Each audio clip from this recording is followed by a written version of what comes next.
So we've taken our photos and videos. Now let's continue and see how we can use the photos and videos we've taken to create a 3D model of our interior space. The first tool I want to introduce to you is Capix Lista.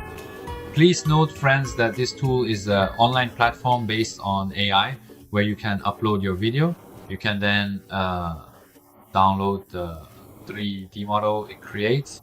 This means that with this tool, you still need a 3D base in order to create your virtual tour. In fact, this tool only generates the 3D model for you.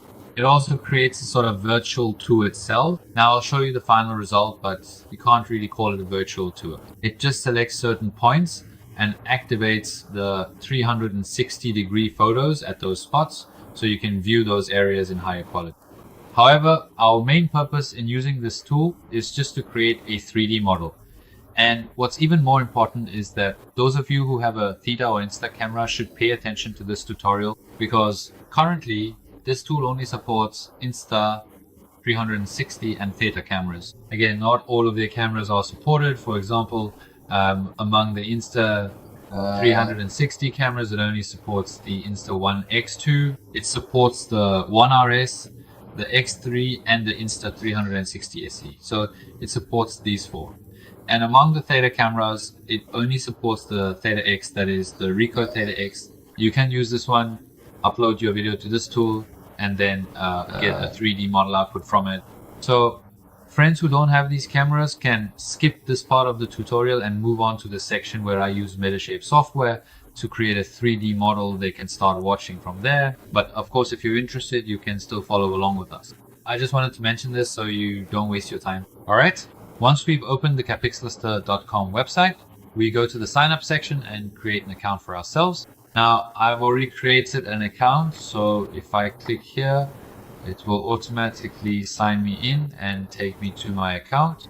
So I've already created a few models with it for testing, and now I use this create new option to upload the video I recorded. All right, first of all, here it says, just as I mentioned before, it asks you to select your camera, the type of camera you use. I'll select the first option because my camera is an Insta 360.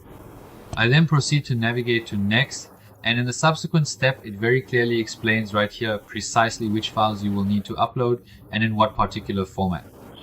This part of the tool is really great because you don't need to do any post-processing on the file you recorded with the 360 camera. You know, a 360 camera has two separate lenses, and if you want to have a complete photo or video, you have to stitch them together. However, what this is saying is that you don't need to upload the files here in the same way, as separate files taken with each lens for me to create a 3D model for you. Let's go.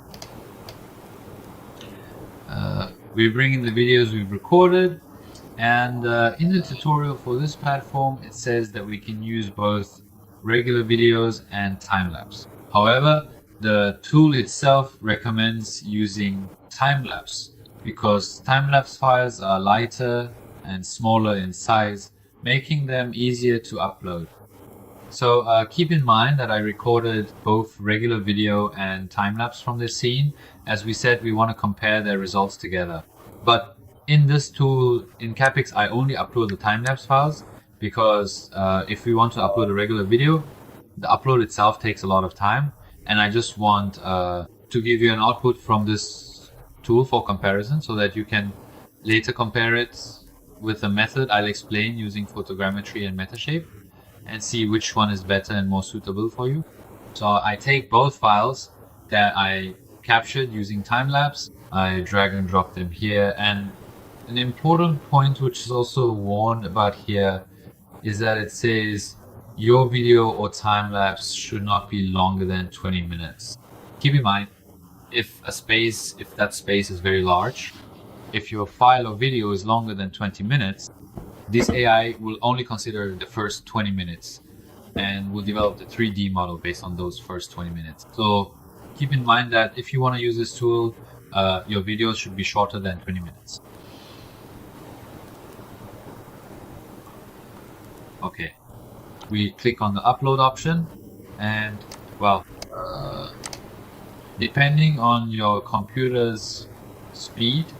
The upload will be completed and then the AI will start processing to create your virtual tour. Alright, my files have been uploaded.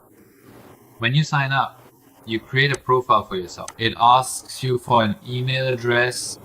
This platform, while it's processing, will send you an email as soon as the processing is finished. The download link for your 3D model will be in that email, and you can download the file. I'll explain shortly how you can open that file and convert it into a 3D model so you can use it in 3D software. Since this process takes a bit of time, I'll pause the tutorial and come back once the model is ready to explain further. I'll show you the rest of the process. I'll show you the resulting model and explain what you need to do and what you can do with it.